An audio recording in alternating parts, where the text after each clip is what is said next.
Start the recording. All right. You're already dancing. I love it. I'm already dancing. I'm hearing the music in my mind. It's Wednesday Yes, at 5 p.m. Eastern. So you know what that means. It's time for another episode of Hashtag Event Icons. Presented by Endless Events. The show where you get to ask the icons of the events industry anything.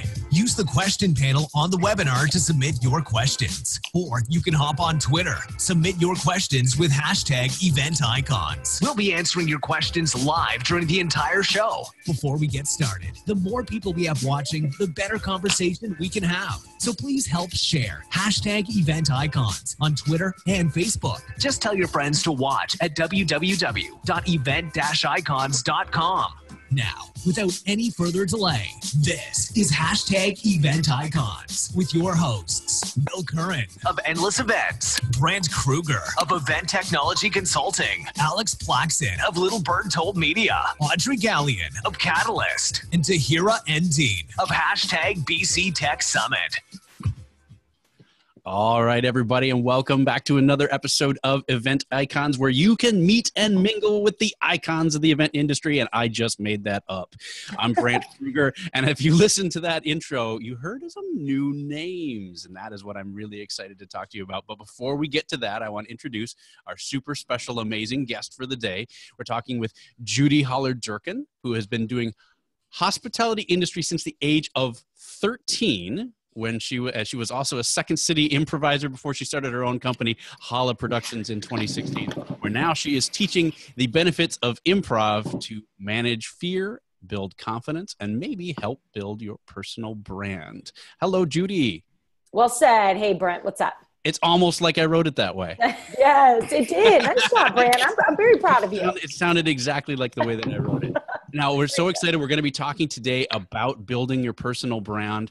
And we actually have some other people joining us today, two of which are actually going to be doing hosting duties as well. As you heard in the intro there, we're being joined by Audrey Gallien and Tahira Endean, have agreed to join this motley crew of rotating hosts that we have on Event Icons, and we're so excited. These are two of my favorite people in the world, and I'm so happy that they've agreed to be part of our little club. So without further ado, let's introduce Audrey Gallien. Audrey, tell us a little bit about who you are and where you come from and what you do. Sure. So some of you may know that Brent and I have previously been on a podcast together, Gather Geeks, and we're excited to take the next step with hashtag Event Icons. I'm a director of our Learning Products and Programs department at a company called Catalyst, which is all about diversity and inclusion with large organizations. So been through event management, webinar management, sponsorship, you name it, working with our corporations. So love having these conversations. Nice. So Audrey's joining me today as a co-host because one of our other guests today is Tahira Endean. Tahira is a serial event producer. She's a mother of teens. She's the event producer for the BC Tech Summit, and again, one of my favorite people on the planet. So Tahira, welcome today. We're going to be talking to her today as well. Well, thanks for coming. Thanks for having me. Yay. And then, like I said, she's going to be joining us with host duties as well. But today she's acting as guest because she will also be talking about how to build your personal brand. And then anybody who has watched this show at all knows the incomparable Will Curran from Endless Events, who normally is on the host side of the microphone, but today is joining us as a guest as well, talking about building that personal brand. Well, anything you want to add to your usual intro? I would like to say there are two sides to this microphone, so I had to physically switch the side of the microphone for the non-hosting ability. It's one of those technical things. I don't really want to go into it, but it's like a black magic box. You have to like flip a switch. You have to turn the host switch to guest switch.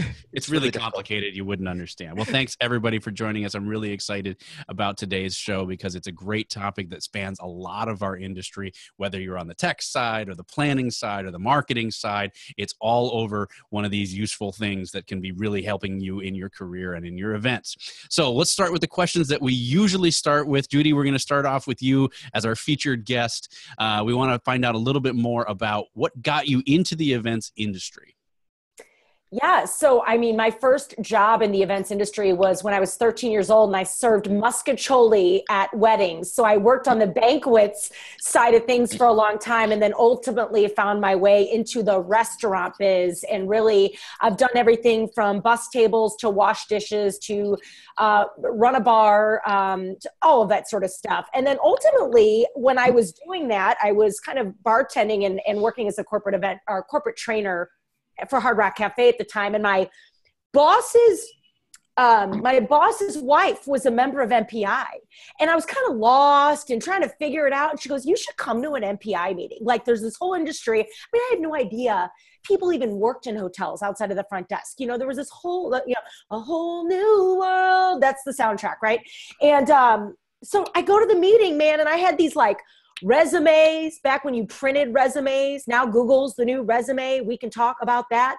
But I had like business cards and like total nerd alert, and was introducing myself to everyone and met my first boss at that meeting, man.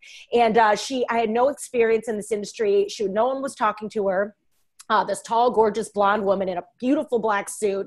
And I went over and introduced myself. I was like 24 years old. I didn't know anything. And I got a call the next day, and she gave me my first job at a hotel as the express meetings manager, booking family reunions and wedding blocks. I think my job offer was like $31,000. And I was like in tears. I was so happy. And she literally sat down and taught me what theater meant, what rounds meant, what RevPAR was. So it was a combination of work, restaurant business, and then putting myself out there at an industry event. Well, and I was really curious where you were going to going, because you said you've been in it since you were 13. So that's an interesting path. Was that when did you get involved with the Second City Improv? At one point did that come into play? Yeah. So I moved to Chicago at the age of 30. Ish, like between 30 and 31, so late. And I had gotten a promotion into a national sales role with Omni Hotels and Resorts. So I moved from St. Louis, Missouri up to Chicago by way of this promotion. And I had a little bit of a theater background. I was a radio television major in college. And I had always wanted to do Second Cities. I said, what do I have to lose? I'm not married. I don't have kids. So I started taking the classes that anybody could take at night. And then I was watching it sort of change the game for me as a hospitality professional during the day. I was starting to get like really brave, really confident. I was doing a lot of the stuff I did on stage at night, in my sales presentations with my team. I mean, I would tell every director of sales I could get my hands on, like, can I do the sales meeting? I want to teach these lessons, and I'd my MPI chapter. So I just started slowly doing it, and ultimately auditioned for the professional program. Got in, which is called this conservatory, got in, stayed in, had my own ensemble for a while, and performed at the theater for, a total of 5.5, 6 years. So from like 30 to 36. Late. So it's never too late. Do it. Exactly. Yeah. Well, do it. If you hadn't wound up in the event industry, what would you be doing instead? Oh, well, if you would have asked me that question back in the day, I would have been an MTV VJ. They don't have those anymore. But that was my dream. I have a whole story on that, but I'll digress. That's for another time. But yes, that was my dream. But I think I am doing what I want to do. I feel like this is my bones. I don't know how to not be in this industry. And I'm so proud to now have a company that primarily works in this space. Most of my clients, I certainly work outside of the industry, but most of my clients are in this space. And I now get to teach hospitality professionals how to use improv to manage fear, to be more badass, to build an incredible business in the business of who they are, to be more confident, and to just have a lot more fun and less stress along the way. So I feel like I'm living the dream. Yeah. Nice. So Tahira, you're the other one. Has Tahira been on the show before, Will? Yeah. I don't know. I feel like I've visited once. But I think you were on the you were on the one where we had like the bazillion people on the show at once for maybe Control Delete. There we go. Right. That's what it was. Yes, but you know what? I wasn't here. That's why I think I was in Amsterdam during Control Delete. And the reason that I asked that is because I don't think we got to ask these two questions of you yet. So No. Tahira, what got you into the events industry? And then after that, what would you be doing if you hadn't?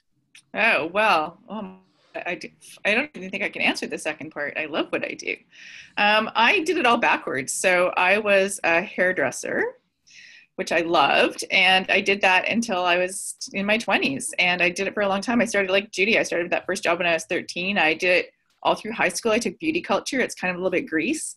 And then I had to have this 2 crazy surgeries, and they said, you'll never do that again. So I went to school. So, which is a really unusual path because nobody goes to school for event management first. Certainly not in the dark ages of thermal paper fax machine, which is when I did it. And so we graduated, 13 of us graduated. I think probably 3 of us stayed in the industry.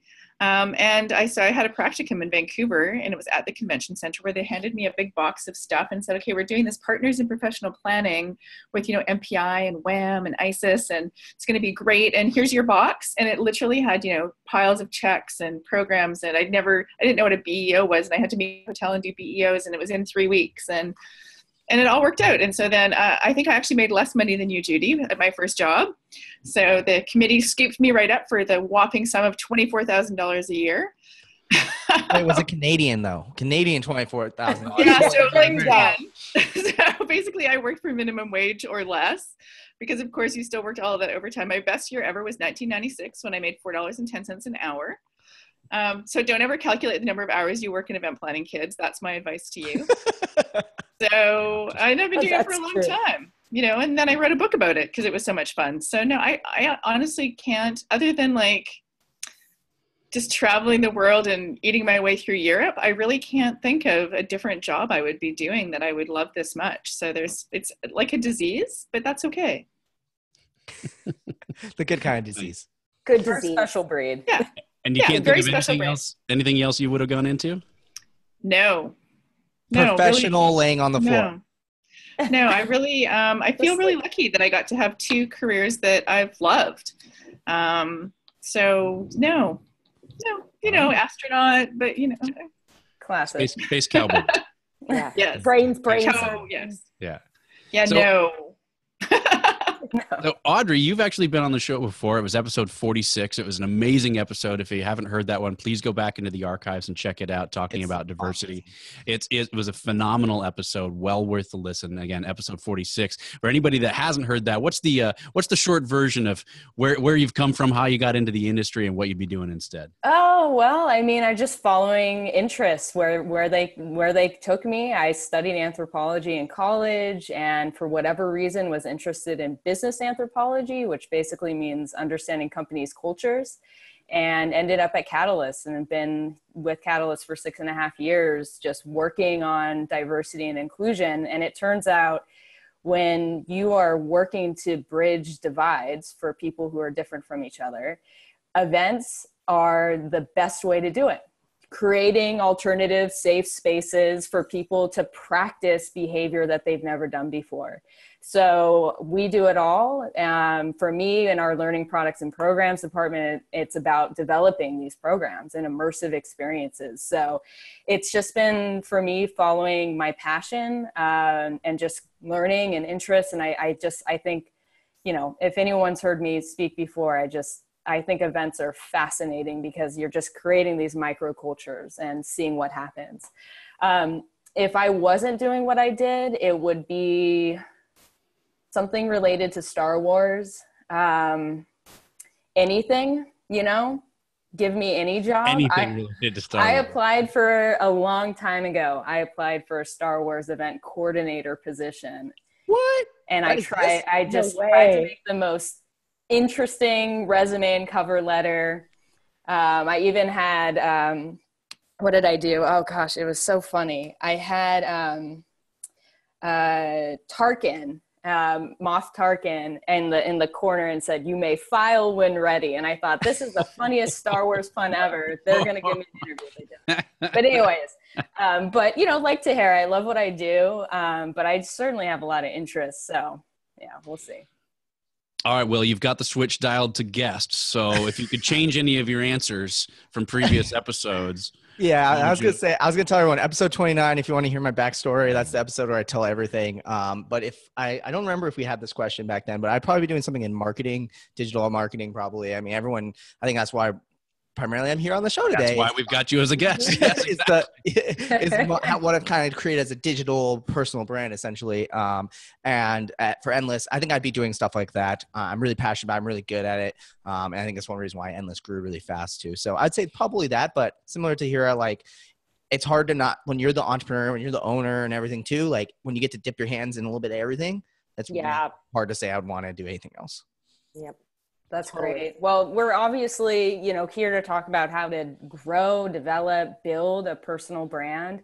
And even just saying personal brand, that's very, very broad. It's me walking down the street and the clothes I choose to wear. It's how I communicate with other people. And then, of course, my online presence. I mean, look at Will. He's a walking billboard, and it's great. And so, for me, when I think about personal branding, and it might be a millennial thing where we're constantly just digging out of, okay, what's really authentic about this person's brand?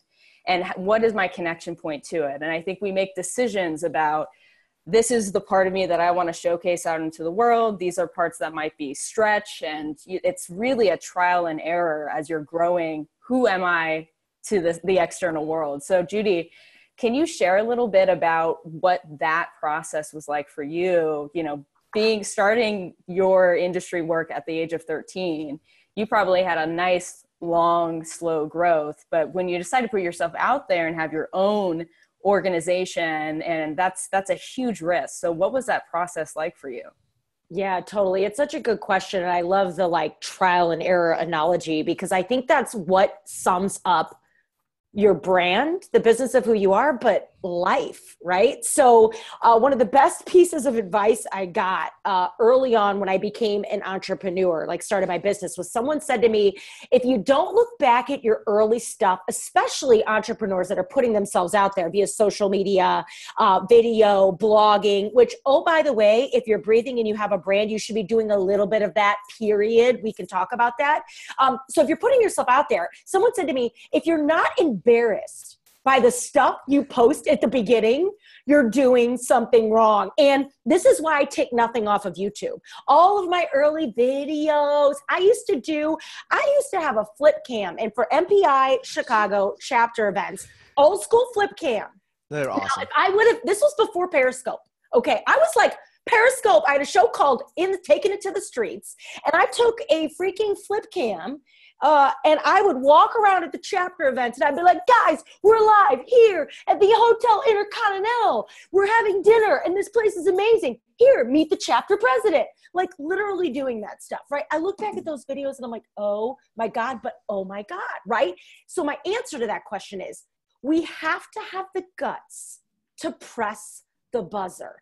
This is why people win the game of Jeopardy, right? You could be the smartest person in the world, but if you don't have the guts to start, to launch, to ship, to do, to post, to send, to sit on the show here today, you won't go anywhere. So for me, to answer that question, it was because I had the guts to press the buzzer. I started, and I used my fear training in improv to do that and to build an authentic brand and build some trust along the way. But it is trial and error. It is about doing new things and taking risks and pushing yourself outside of your comfort zone. But the biggest answer to that question is just to start and to have the guts to press the buzzer on something.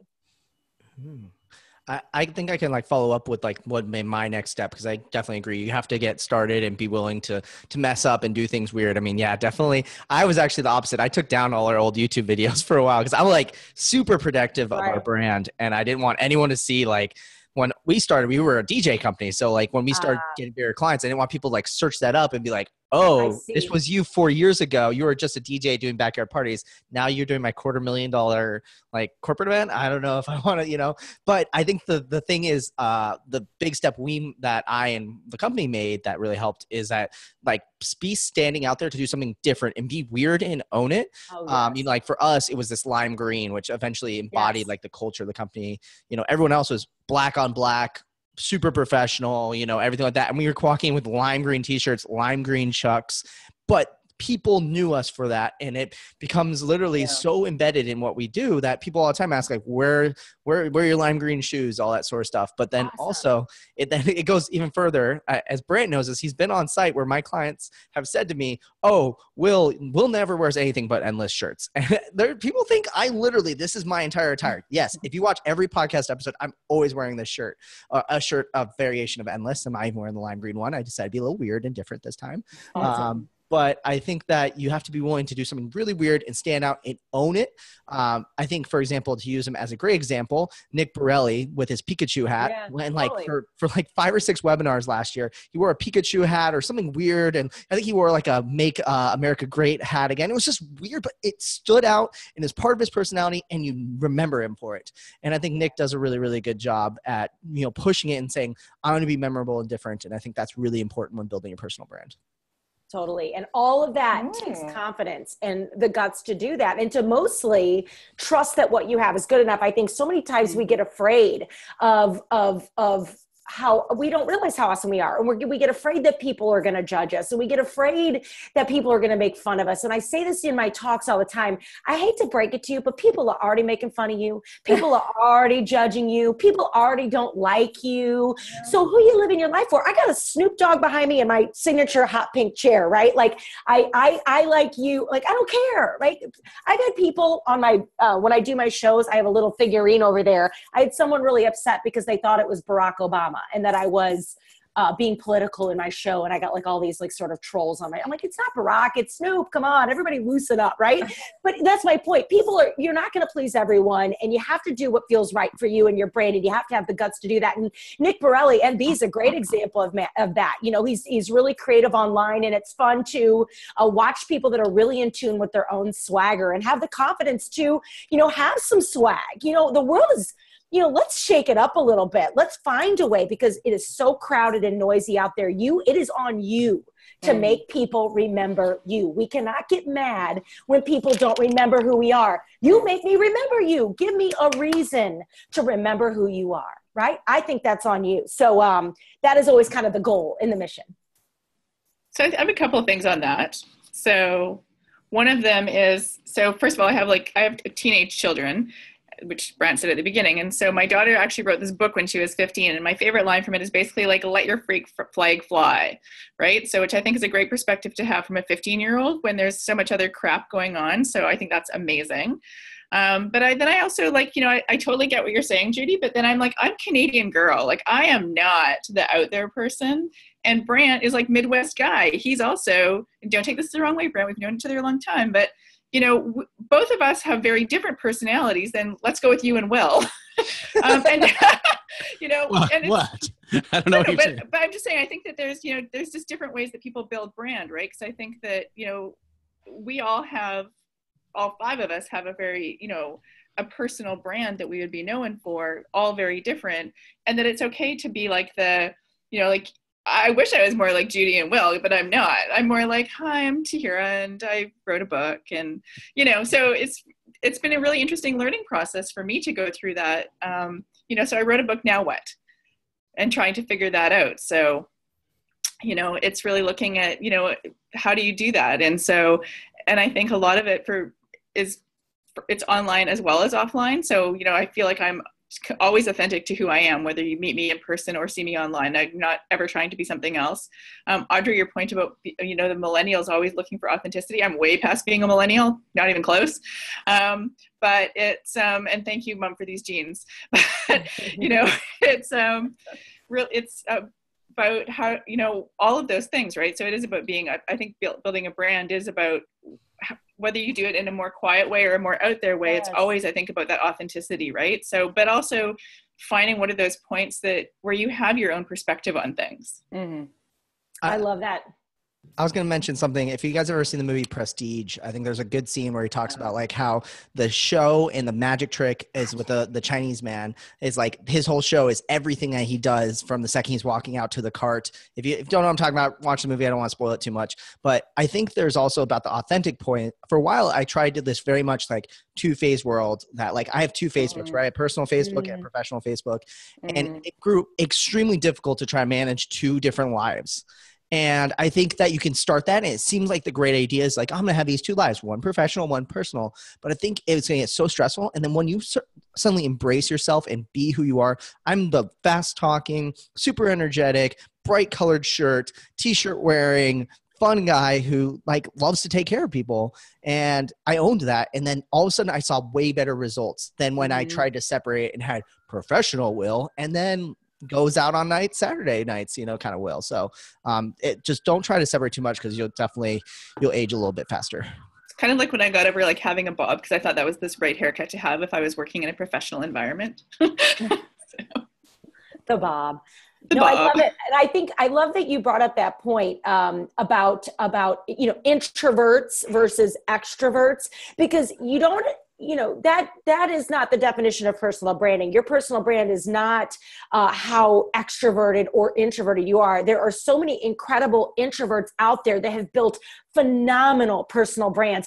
Vanessa Van Edwards, if anybody on this show is looking for a badass female to follow who is a massive introvert that is doing a ton of incredible work on studying people and research behind the way people work, check her out. Vanessa Van Edwards, she wrote an incredible book called Captivate, and just recently did a TED Talk. Okay, this is an introvert. She does not get her energy from being around people, but she's a brilliant researcher. So she has found a way to take that and let that flag fly. She will post things on Instagram that only the introverts they will all be like, yes, me too. You know what I mean? So I love, it's this combination of like what Will said and what you said, this, really, I think it starts with getting clear on who you are. I think we don't white space enough. We don't take time to really sit down and think through what it is that we want and what it is that makes us happy and who it is that we want to be, and then go find a tribe of people who feel the same way, right. and own it, because so many times we are trying to be something we're not, because we think that's what we need to do. If I sat around and looked at all the speakers in the world, I would be constantly, we've all gone down the Instagram rabbit hole, right? Where you're scrolling, and then all of a sudden you feel like a total piece of what. You think you're not doing enough, you're not good enough, you're not smart enough, you're not pretty enough. And then you're like questioning everything you're doing, your total existence in general. And we've got to stop drinking the Comparerschlager. We have to trust that what we have is good enough. And we have to take some time to really think about what it is that we want, and then go build a brand behind it, because you're right. You don't need to be an introvert to have a great personal brand. You just need to be yourself. And that takes guts. I'm curious to know, it feels like when we started to talk more and more about this personal brand, it's really come to flower in this digital generation. That's really when we started talking more and more about having a personal brand and having it really affected. How is that really different from the personal brand that people have in person? How does that translate once we move into the digital world?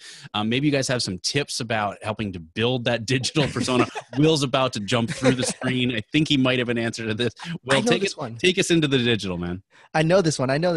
I think there isn't a difference, actually. I think, again, to kind of go back to the thing, there shouldn't be two faces to it, but more so that you should try to have it mirror it. So my favorite thing I hear is when you meet someone in person, they go, oh my gosh, you look just like your avatar. For those who don't know, I have a little drawn cartoon character thing in my bobber. It's my profile picture on everything. And it's the same across all of them. And people see it and then they go, wow, oh my gosh, that's you. It's slightly different because I do the faux hawk in the drawing, and I need to switch over to this new, I call it the Ryan Reynolds haircut. But I think that if you can try to have it mirror it as much as possible, when people meet you, they get that instant connection, especially in a digital world where Brant and I, Tahira and I, Audrey, Judi and I have all met digitally before we met over this video chat and before we met in person. And if you can make it so when that happens and it's a smooth transition from the online to offline, oh my gosh, your personal brand will carry so much weight. So that's my opinion. I love that. Yeah, I would jump in there, and I couldn't agree with that more. Consistency is everything on social media. A lot of times I see a big mistake people make, especially, when you're running a business with your personal brand. So for all the entrepreneurs in the event space listening to this, you'll watch people post and then you'll watch them disappear. It's like, you've got to put together a marketing plan. You've got to, or just even an outline of what you're going to be doing. What's your swagger every day like? You've got to show up, because you'll confuse people. You can't blog once in like a month and then ask me, like, I don't know what that means. I believe your personal brand is the promise that you make, so that when I hire you, when I work with you, when I engage with you, when I interact with you, what am I to expect from you? Same goes on social media, right? So for me, I try to do this. I have this like 9 to 10 rule. And I think this is good for even personal brands and businesses because they're kind of one of the same, but I try to give 9 times and then ask the 10th time. That is a Gary Vaynerchuk who wrote a book called Jab, Jab, Jab, Right Hook. Brilliant advice. And that is how he lives his life online. My God, he is all about teaching and giving. And I've started combining. That was a new word. Hashtag combinating. Hashtag combinating is important. So importante. So what I do now is I take my 9 times giving, 10th time ask, and I've started to really turn up the volume on my storytelling, really weaving in personal stories. So, okay, I want to do a personal branding tip on every Tuesday I do Tip Tuesday. So instead of just giving the tip, not every time I'm doing this, but most times I'm trying to, here's the tip, but here's the story on why that tip. Here's like a story from when I was 18, or here's a story at my very first job to help people sort of get a peek into why that matters. And I have found that that's been a game changer. So storytelling for personal brands is a really big deal as well, online especially. So let's talk about that, Judi, because that's in the back of my mind. It's always, we need to choose a story that we're going to tell about ourselves. Love it. And take people on a journey with us. So it gives us, it's not that I'm just going to be giving you tips every day on what I'm good at, but taking folks on a journey and also showing when I've stumbled, what's my humility point. I think leaving the videos of, when you're a DJ company, is so foundational to why I'm going to trust you, because you built and you learned. And I think, and I also, everyone wants to be a DJ, so that helps too.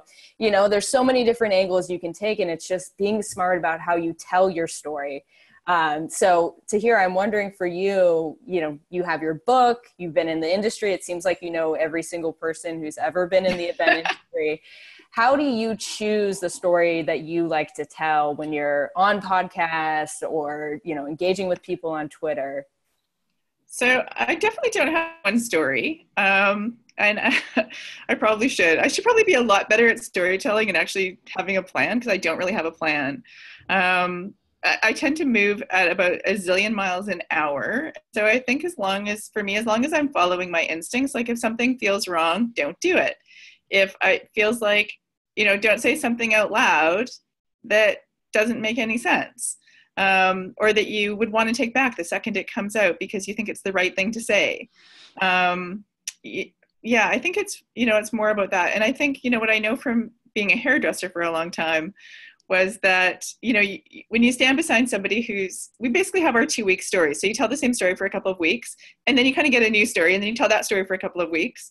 And you hear all the same stories. So it's interesting, hopefully if you're the client, and super boring if you're the person who's standing beside them for 2 weeks. But, so I think it's also about, the storytelling, but also how do we evolve that story? And really, what you've all been saying, which is really staying true to ourselves, right? So, and I think, if I look at this is the book, one seat. Love it. When I started writing it, it's called Intentional Event Design, and I wrote a book that is about the things I believe in for events. I teach a 30-hour event sustainability class. I wrote 1 page about sustainability, which is honestly like we live on one planet, like let's take care of it. And here's here's 17 other resources of people who are writing great books and have great websites about how to do that. But then I started to really dig into what are the things that I really, really care about, and what are the things that I think are important. One of the other things I realized is that there's some things I never wanted to talk about again, but that I think are really important. And so Brant actually wrote the chapter on creating a great general session, because you know what? He's really good at it, and he has the right things to say. And somebody said their favorite quote was from page 195, which is one of Brant's. And I was like, that's awesome. Because also, part of who I am is really celebrating the people around me. And I think that as long as you can kind of, as long as we continue to find a path where we stay true to ourselves, then you'll have, let's call it, I never think the whole idea of having a personal brand, I find kind of still a bit awkward. But I hope that when people think about me, they think, oh, she's fun to hang out with, or, oh, she's smart or interesting, or curious, or resilient, whatever that happens to be based on sort of the story of what's happening in my life right now. So I think that's what, yeah.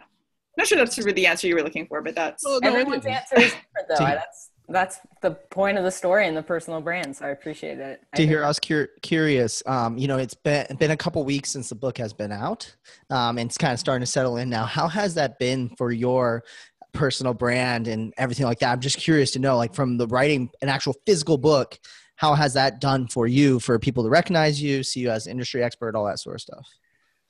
I think, a lot of people have the book, and I love that people are enjoying it. What I've spoken now, it just came out at IMAX, right? So only Kindle, and then it took another couple weeks to actually have a book. So people are just really starting to get it and dig into it. And I think that what I like when I talk about it is that it's changing conversations people are having. It's not rocket science. There's nothing in there. I mean, it's, immersive 5 senses design and seating flows and space planning and taking care of all of the different, I talk about accessible events, but from the perspective of, when somebody shows up, whether they're in a wheelchair or an introvert. So really just looking at different ways we can think about personalizing and individualizing and really creating intentional experiences where we create environments that people can have conversations in that build trust. And for some people, it's like, I just see people having the aha moments, and, I finish talking and they just want to keep talking about it with each other and with me. And I love that. So I hope that, we continue to really have those conversations and really think about how we're designing meetings, not from the audiovisual we have in the room, not that that's not important, but how are we using the audiovisual to create and support the messages that we have, with those messages being the messages that will create conversations that drive business results. Because ultimately, if we're at a meeting, because really it's about meetings, it's not about going to music festivals or things. It's really about how do we use events as a business tool, because people are spending $1 to $2 to $3 to $4 to $20 million on a meeting sometimes. So if people don't leave having some kind of a personal, transformative, emotional, I want to do better experience and I want to grow with my organization, then why did you spend that much money? So it's fun. It's fun to see the reactions of people. And my favorite was Julius, who just, Julius Solaris, who said, basically, there's a lot of, crap books about events out there, and this isn't one of them. So to me, that's like a high praise. So yeah, it's interesting. And like I said, I hope that, people continue to read it and continue to invite me to have those conversations. Well, and I think it's, oh, sorry, Brant, go ahead. Oh, I was just gonna say it's been fun for me, just as friends of mine. My bookshelf is starting to fill up with books of people that I know, which is kind of fun just from an outside experience. But go ahead, Judi. I've got another question coming, but go ahead and comment. No, it's great. I was just going to circle it back around to personal branding, because writing a book is a great way to enhance your brand. And I love that we brought this up, because you don't need to be an author of a book to stand out online. I'm always challenging people to think about, how are you contributing to our industry as a whole, and how are you staying industry smart, not just company smart? So whether you work for yourself or someone else, there are so many things you could and should be doing. So if you don't want to write a book or don't have the capabilities to write a book, that's okay. You could be blogging, write a blog. You could be publishing articles on LinkedIn. You could be creating micro blogs on Instagram and telling stories on Facebook. You could be, sharing blogs. The introvert could be sharing blogs and resources with their leadership, with their team internally. This will totally help you build trust inside the organization. If you want to stand out and build a brand inside your organization, this is the way to do it. Let me tell you, we do not think enough about promoting ourselves internally. You could be killing it out in the industry, and everybody knows you in ILEA, and everybody knows you in PCMA, and everybody knows you in MPI, but at work, you're like, you're not hustling, right? So you've got to hustle inside your organization and outside. And the way to do that is to contribute, to sit on these industry panels, contribute to the publications. If you want to write a book, write a book. I love it. It's textbook, right? Is there knowledge that you have that you can share with people, especially as we become more advanced in our careers? So there's so many things you could do, and you don't need to be an extrovert to do it. And writing is an incredible tool, or sharing those resources. So I just thought I'd add that, because when we talk specifically specifically about growing a brand, a lot of people watching this are thinking, how do I do this? Or what are some things I can do like right now? And those are things you could do tomorrow to really look like a badass inside your organization.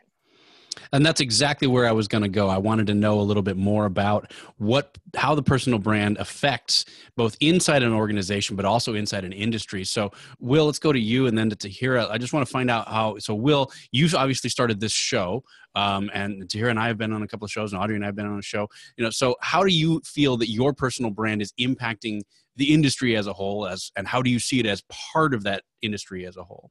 Yeah, for sure. I think definitely I can't obviously talk about the internals of an organization because I'm kind of like the boss. So I feel like I obviously have like a brand already associated. You still have a personal brand inside. I mean, you have a personal brand inside the organization as well. That's true. That's true. But yeah, definitely as far as like in the industry, I will say that before I started really putting myself out there through the content marketing and the social media stuff we do and the podcast, like I used to show up to, ISIS back then, now ILEA events, and I was the 20-year-old, 19-year-old kid who no one wanted to talk to, no one really cared to talk to except for the director of membership who wanted me to pay for my membership, right?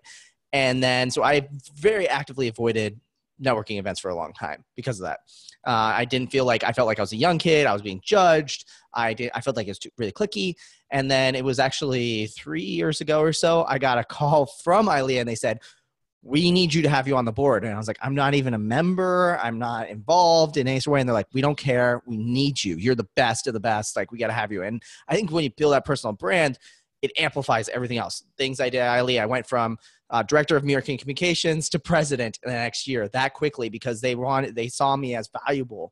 And I think the same thing also went for things like IMEX. I just remember going to my first IMEX and I only knew people's faces and names through interacting through Twitter, but because of the content we were pushing out, everyone knew who I was. And it was so great. I remember Dahlia running up to me the first time and she ran up. She goes, oh my gosh, she gives Sean Holiday a hug and obviously knew Sean Holiday really well. And I was like, oh, cool. And then she looks over and he goes, Will, Curran, oh my gosh. And I'm like, wait, who is this? I look down like, oh my gosh, Dahlia, okay, great. And it was so awesome because you had established that brand through the content that we were doing. And I think that really amplified it. And definitely, I think the podcast obviously did that as well. I have to say really quick, what I love so much about everything you just said is mostly this idea of trust. You can build personally, whether you run a business or not, incredible trust online. So before someone even meets you, they know they want to work with you. So that is a textbook story on how this can happen. And I have so many similar stories in my life where people have reached out to me or contacted me simply because of the trust that I have built online, because I show up time and time again. It's not about me every 5 seconds. We certainly have to promote ourselves, and that is an art in itself. And we have to be reminding people about what it is that we do. And we have to be, because if I don't know what you do, how can I help you? But mostly you have to be providing value more times than not. And because of that, you will build incredible trust. And, people will hire you because of that. They will promote you because of that. They will recommend you because of that. They will send their friends to you. They will put a tribe of people to go buy your book. I mean, you can really create a tribe of incredible people if you just really work hard at establishing that trust online and showing up time and time again. And that's why I think ILEA and ISIS, well, old school ISIS, but ILEA called you, right? Because you had taken the time, you had started from the old school DJ in a backyard and built that trust over time. And I agree with Audrey. That story is one like I can't get enough of. Like, I want to see videos of you, like, old school, right? And I want you to twist that into now, right? There's so many cool things you're probably doing it, but I dig that because it shows me like how far you've come, and it gives me, and I think anybody starting in the industry, inspiration to think, man, if he can do that, well, just imagine what I could do. So I love leaning into your story, and you've built trust. That's why. Well, something you just said, Judi, made me think, and a piece that I'm really fascinated with. And one of my good friends has spent 3 years building a brand for herself, and she just got signed by a publisher to write a book. And it was so cool to see her growth. And one of the things when we think about, okay, first of all, how am I measuring success along the way? And who am I pulling up with me? Because to your point, Judi, when we're building our brand, there's going to be people who are building too, and that you want to be next to, and share ideas with each other and build that online community and support. And so all four of you have done that and are connected in this community. I mean, it's the most collaborative community by nature of the work that we do, but also you're kind of in it with other people. So how do you go through, I guess I have a couple questions. First is, how do you identify who those people are that you want to grow with? And how do you measure your first steps of success as you're growing your brand? Judi, I'd love to start with you since you commented on it. I know it's a big question. Ooh, it's a good one. How do you measure? First question was, how do you know who you want to grow with? So I think that varies, right? It's total personal preference. So I think it's the people that make you feel on fire, the people that you cannot, I don't know how to describe it other than you literally, the people that I follow, whether I've met them in person or not, I believe you can have a lot of virtual mentors. A lot of my mentors are on these books behind me in my office. I'm an avid reader. So there's people I've never met that are my mentors. I'm following them and reading them, but they make me feel, they make me feel alive. Yeah, but I trust them mostly, and I respect their work, and I respect the hustle. Someone once said to me that you have to be really careful about having heroes. And I use that word a lot because I definitely have some heroes, and I'm trying to find a way to make this make sense in my head because I do have some heroes. But someone said, be careful of how many heroes or of having heroes, because we're all human beings. You'll hear about some stories. I mean, you look at what happened with like Bill Cosby. How many people looked up to him, right? I'm not trying to make it awkward here, but we are just human beings, right? And we are all humans doing things. So I think we have to trust in ourselves, and I think we have to be inspired by people, but not let that overtake us, because I think we can start to get into a slippery slope because things can change and people can change. So I think it's looking for people that inspire you, that make you feel alive, but then really finding your spin on maybe their work. I mean, at the end of the day, everything's a remix in life, right? It's you putting your individual spin. We're all Dr. Dre. We're all Dr. Dre spinning records. You know what I'm saying? Of course, I'm taking it back to the hip hop. We're all Dre, and we're all Jimmy Levine, and we are just, running the hustle, and we are trying to remix our lives here and make it work for us. So I don't know if I answered your question, but I think it's a slippery slope to have heroes. Yet I do think it's important to have mentors and people you're inspired by, and I think you find them by really listening to what makes you come alive, and to trusting your gut, and to letting it inspire you and not overtake you. You know what I mean? Yeah, absolutely. And what you're saying is that, I mean, at least for me, who you're associating with and making someone a hero. Sometimes it's funny, growing up, I always struggled because I didn't have heroes. And part of it is just, you don't want to make anyone untouchable, know, unless we're in the Marvel universe or something, but still they're all just fragile, broken people with some power. Totally. So, I mean, I think that when you make people untouchable, then you're, and it just sounds like a corny cat poster, but you're not going to have your full potential. But you also want to be deliberate about who you're associating with along the way. And, Will, I'm curious for you, for people who are just getting started and they want to make sure that they have that base to grow from, who are you looking for? What was that process like? And maybe even more interesting, are there people that you had to have disassociated with or had to disassociate with along the way? That's a tough piece. That's a good question. Yeah. I definitely, obviously, that I had lots of mentors throughout the entire way. I mean, like, the internet was what grew me, I think, as a person, for sure. Like, I could watch videos on here. I could read about, and even growing up building websites, like the people in the chat room who built better websites than me, I always looked up to them so much. And yeah, they're all, broken people, or they had their flaws, right? And I agree 100% with what they said. I'm not going to reiterate, but as far as disassociating with people, yeah, I mean, they say like you're the average of the 5 people closest to you. And sometimes especially when I was growing up, I was young. So your friends were who you were in high school with, your friends were who you were in college with. And to be honest, there's a lot of people that I became friends with that eventually I realized, like, okay, if I'm around these people too much, I'm not going to grow as a person. And I think that sometimes, for sure, that other people can affect your branding as well. How you spend time with them, how you, especially in this day and age, where you get tagged in a million different photos and things like that. You know, I wanted to be around people that made me feel 100% amazing all the time. And I think it's really, really easy sometimes to be around people who sometimes don't make you feel that way because, you know, you may have introduced them because this, or they were a friend because this, or they were in this scenario with you or whatever it may be. But definitely I think being able to say no, or, you know, being able to find those people that make you feel happy is really, really important for sure. And that's a big thing I'm focused on nowadays too, is, you know, like just making sure I'm around people that make me feel really happy for sure.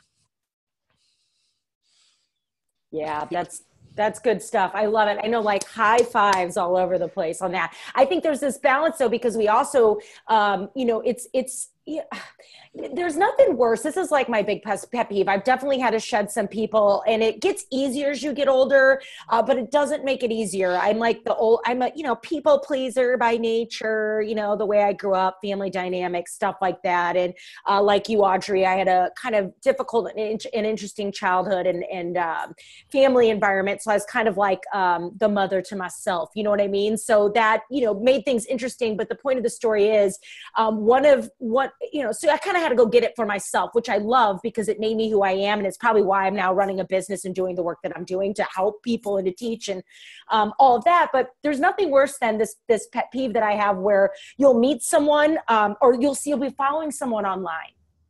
And you're like, yay, you're amazing. And oh my God, your content in your Instagram stories and your snaps or whatever are just like legit or whatever. And then you meet them in person and you go, you could not be any. Now, we're all going to have good days and bad days, but I tell people, stay home. If you're having a bad day, like, if you're really, because I am like an ambivert, like I go from extrovert to introvert, like hard. And if I'm in that, and I'm in more on this side, I will skip the event because I'm going to hurt nobody but myself. Because there are times where I have that. So you guys go get where I'm going here. So I'd love to hear from Tahira or any of you guys or Brant or Will on the call, because have you had this experience where you've just been so disappointed by someone who portrays themselves one way online, and then you meet them in person and you're like, what? Like that all the time. You've lost my trust. Like you are like kind of done. Right. I think Exactly. That's a natural evolution of meeting people though, whether you meet them online first or, you know, it's definitely, yeah, for sure. There's some people who I was so excited to meet them, and then it's like, you know what? We're probably not really going to be friends in real life, and that's okay. And I think for me, that's been the best part about growing up, is recognizing that I don't need to be friends with everybody. So, you know, because certainly when you're your younger self or you're much more career building, you sort of get this sense that, oh, I need everyone to like me and I need to like everyone. And that's not life. Life is much more fluid than that. And, you know, and then some people I've met, and maybe when I met them, they were a little bit more introverted, but they've become some of the people that I like and admire and want to spend the most time with in the world. So yeah, I think it's, you know, again, it goes back to that trust your gut. You know, it's just keep it real for yourself, whatever your self needs. We're just dropping life advice bombs here left and right, but unfortunately we're starting to get towards the top of the hour again, so we have to start wrapping things up. We're probably going to have to come back to this one again because as we're discovering and you know, Audrey, I think you kind of touched on it, that this, you know, this personal brand is about, you know, finding your best self and you know, getting to really see, you know, how you fit in the world and how you fit in your organization and how you fit in your community and how you fit with your friends, and all of this all kind of relates together. So I think we're going to have to come back to this one. Part two. There's gonna be a lot of part twos in 2018. Yeah. I'm feeling like we're gonna be like doing awesome for 2018. Like it's a lot of it's the blessing and the curse of the 1 hour format, right? we want to fit in people's lunch hours as they're listening along. So we always close the show with the same usual two questions. So we're gonna start out with kind of our closing tips when it comes to personal brand specifically, but doesn't have to be. And that if you could just pick one, what is the tip that you would give to other planners out there? So let's start with you, Tahira, if you're able to throw. What would be the one tip you've got regarding personal brand? Ooh, stay curious. Nice. And Done. That's it. I love it. That's it. Boom, that's it. Go. I like it. Perfect. That's exactly it. Will, how about you? What would be your one? Sorry, I'm laughing so hard right now. For those Too who don't good. do Too this good. live, don't watch this live, we have a chat and there's like an audience chat. And Tahira just dropped the funniest joke of the episode where she said, "Who eats lunch at 5 p.m. Eastern?" Sorry, it's just like I did laugh to get it out. My one tip would definitely be to be laser focused in what you do. Personal branding is not about splattering everywhere. It's about being laser focused. And until you have the resources and the team to be able to help support you across multiple platforms and all those things like that, just pick one thing and be damn good at it. And that's my biggest tip. Nice. Judi, how about you? Oh, that's so good. I couldn't agree more. So I would say, which that is hard to do, by the way, and such an awesome answer. I would say my one personal branding and life tip that I would leave every event professional with, and I wish I started doing it way sooner, is to get out of your comfort zone as much as you can and as often as you can. Scare the crap out of yourself at least once a week. You know, do something, pick up the phone, try something new, write a blog, publish something on LinkedIn, do it, make your first Instagram post. Maybe you tell a story, right? So scare yourself a little bit, set specific and scary and challenging goals for yourself, but choose courage over comfort more times than not. That's a Brene Brown quote, and I'll leave it with that. Mic drop, invisible mic drop. Wait, catching the mic drop. Yeah, We drop a lot of invisible mics on I this love show. it. And by the way, to answer your question, Tahira, Honolulu is eating lunch at the exact moment in time. So Somebody is in the just world. wanted to Did you wanted to be Google clear that? about that. No. All right. Before we wrap up, we want to find out if you've got any cool new resources. I did think of a book during the conversation, so I want to throw that in. I will throw that out. We talked a lot about self-promotion or being able to promote yourself positively. There's a pretty good book called Brag, The Art of Tooting Your Own Horn Without Blowing It, which is a paperback by Peggy Klaus. I love so Peggy we'll throw that Klaus. in the notes. And it was good, not too terribly long, real good way of just kind of effectively promoting yourself without doing the humble brag or the excessive brag, just really working it in naturally in a way that's positive and isn't going to, ruin the conversation in any way, shape, or form. Who else has one? Let's, Will's got his hand up first. Okay, yes. Will, go ahead. I get to do this as a guest. Everyone knows I love resources. So my resource /tip is go out and buy your domain with your name on it. There's so many times we get those like @Gmail accounts, and those work really, really well. I have one. You probably have one. But if you have your name at .com, that's just so huge. First of all, it's going to be the website that ranks #1 when people Google you, so you can control the conversation. But then also it looks super duper professional. And even if you're just going to buy it and let it sit there, do that, because believe it or not, there are people with your exact name out there, and you'd be really surprised that, luckily I snagged up willcurran.com, wcurran.com, all these things like that, but there's definitely other Will Currans out there. So go buy your domain, set up a basic landing page. I recommend about.me is another second resource, that allows you to create a landing page that has like all your social media links, a quick bio, your picture, and just have that live there. It costs you like less than $100 a year, but it's going to rank #1 and be awesome. Looks like Tahira has to go. So if you want to add something real quick, or do you want to just say goodbye? I think she went to go grab her. I'm going to say, damn you, because now I need to go and not use my Gmail, and I'm going to have to actually be a grown up. Oh, you're right. I know. Especially as an author. I know. So thank you guys very much. It was a great day. Hey, thanks for joining us. Thank you for joining us. See you, Tahira. I've got a couple resources for sure. Will, did you wrap up yours though? Yep, I'm all done. Get a domain. Okay. Awesome. Yeah, definitely. So glad I did that too. Absolutely. I would say to add to the book train, I'm a huge bookworm. On my website, judiholler.com, I have the Holla book club. Doesn't cost you anything to join. It's just I am always updating all of my favorite books. I am a huge bookworm. I believe in staying and living in permanent beta. I believe it's the #1 thing you can do to stay relevant for your personal brand is to read. So I'm going to go get Brag. Can't wait. But Platform is a book called a book by Michael Hyatt. So a book called Platform by Michael Hyatt is all about how to build a brand online, starting with how to write blogs, how to build a website. It's the book I read that started everything for me in 2013. So love that book. Thought I'd offer that up. Some of the stuff now was in 2013. So there's going to be some new things that have come online. He's got some updated versions of that book, but the bones of that book are really great. My book club on my website. And then two things I'd recommend. There's a book called Essentialism by Greg McKeown. Oh, he's brilliant. I love that book. Yes. And if you are wanting to figure out how to balance your life personally and professionally, this book is a must read. It's probably the top 3 book of my life that I've ever read besides War of Art by Stephen Pressfield. I'd recommend The One Thing as well. It's kind of similar. Yes, they go hand in hand. Yeah. The One Thing, Essentialism. And then if you're looking, as a new year is approaching, last thing I'll say, I talk about this in my keynotes. I believe in goal setting. We talked about that. So there's a thing I use to set my goals for my life and business. It's a thing called the Volt, VOLT Planner by Ink and Volt. The point is there's all these really great goal-focused planners out there. So as you're looking at a new year for the business of who you are you scheduling your priorities, or are your priorities is everybody else's schedule bossing you around? I think we have to get in front of our schedules. And if you want to build an incredible brand, an incredible life, setting focused goals and getting a tool to help you do that will change the game. The Volt Planner is what I use. I worship it. Not sponsored. Hashtag not sponsored. Just worship. I'm going to jump on that one too. There's the self journal is what I use. Probably similar. You set goals at the beginning of every 3 months. Do mine line up with the quarters. So that's what I do. Yep. Awesome. So I love stuff like that. I'm going to go check out the Volt Planner too. Me too. Well, that's going to do it.